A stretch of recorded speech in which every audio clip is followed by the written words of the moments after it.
Angibingelele ingane zakwethu enhla nasenzansi kwelamthaniya ngikhothame esihlalweni sobukhosi baseNdlunkulu.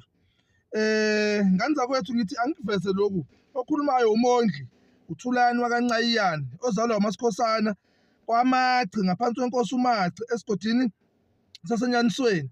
Induna yami umcobothi. Ngithi angikuveze lokuthi ngokuzalwa nje ngiyingabathi kodwa ngokwenkolo ngakhetha ukuthi ngikhonze uNkulunkulu ngenkolo ye-Islam. Ngithi angiveze lokhu ingane zakwethu.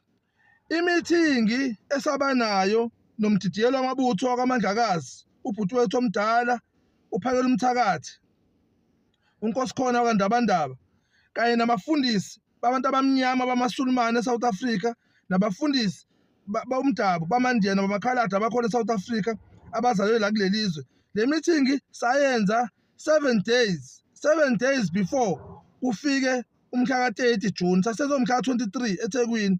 Yimina owayehamba phambili owazama izinamba zokuthi sixhumane noPhakela uMthakathi. Sasivele sine-AGM, sine-annual general meeting yabafundisi bamaSulumane eSouth Africa. Sabona kubalulekile ukuthi simeme uPhakela uMthakathi. Futhi sabhala nencwadi esayihambisa kudadewethu uJacinta, nencwadi esayibhala sayisa kumfowethu uNgizwe Mchunu uMancingwane. But owaphendula kuqala kwaba uPhakela uMthakathi. Sasifuna ukuba ne-meeting nabo bonke bobathathu, kodwa kwaphendulwa yedwa kuqala. Sasaba ne-meeting noPhakela uMthakathi. Ayikho into eyayifihliwe. Le meeting yenziwa ngomhla ka-23 June and zintathu into ezibalulekile kakhulu esazibambela i-meeting.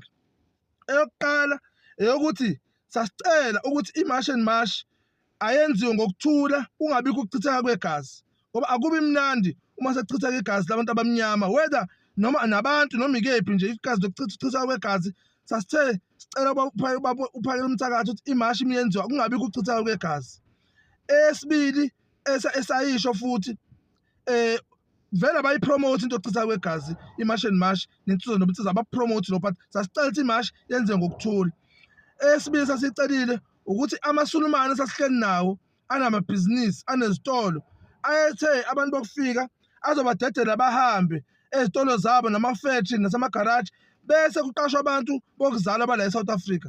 Sahlangana nabo amaSulumane njengoba nathi abafundisi bamaSulumane savumelana ukuthi abantu bokuhamba abahambe kuvuleka amathuba for abantu beSouth Africa. Iyona into esasixoxa noNdabandaba. Eyesithathu samazisa futhi uNdabandaba ukuthi akazi ukuthi bakhona abantu abamnyama, oNdlovu, oHlatshwayo, oNkosi, oDuma, oNcayiyane, oSikhosana, kanjalo abakhona la eSouth Africa kodwa abakhethile inkolo yobuSulumane, inkolo yabantu abamnyama. Abantu abamnyama kodwa bakhethe ukukhonza uNkulunkulu ngendlela yobuSulumane. Njengoba kuvumelekile i-freedom of religion la eSouth Africa, abanye bakhethe ukukhonza uNkulunkulu ngendlela yakwaShembe, abanye ngendlela yaseZayoni, abanye ngendlela yobuKristu, njalo njalo. Abanye bakhethe ukungasonti, khona nabakhethe ukuthi bakhonza uSathane la eSouth Africa. Kuvumelekile ukukhonza uSathane, ube yi-Satanist, kuvumelekile. Thina-ke sabantu abamnyama sikhethe ukukhonza uNkulunkulu ngendlela yobuSulumane. Siyamkhonza uNkulunkulu uyedwa. Abanye bambiza ngo-Allah, abanye bambiza ngoJehova, abanye bathi uQamatha, abanye bathi umvelinqangi, wonke lawo magama. Abanye bathi uGod owavela kuqala simbiza ngo-Allah. Njengabantu abamaMuslim sikhonza yena uNkulunkulu yedwa, sikhethile. Sinelungelo ukuthi sikhethe inkolo esiyithandayo. So ayikho into efihlekile, akhozi imali ezane kuPhakela uMthakathi, akhozi into ezane kuPhakela uMthakathi. Kwakuxoxa nje sangamadoda nokuthi sifuna ukuthi sakhe izwe ndawonye.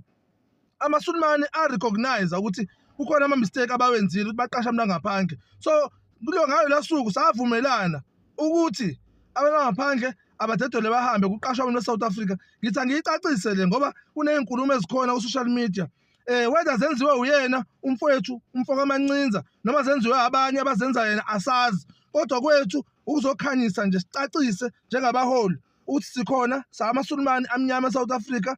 Sahlangana noPhakela uMthakathi, sinesifiso sokuhlangana nodadewethu uMrs uZuma uMangobese noPhakela noNgizwe iChunu. Siyafisa ukuhlangana nabo bonke kodwa abakwazanga ukuthi baphumelele, sathola uPhakela uMthakathi. So ukucacisa lokho nje angibonge kakhulu bakwethu.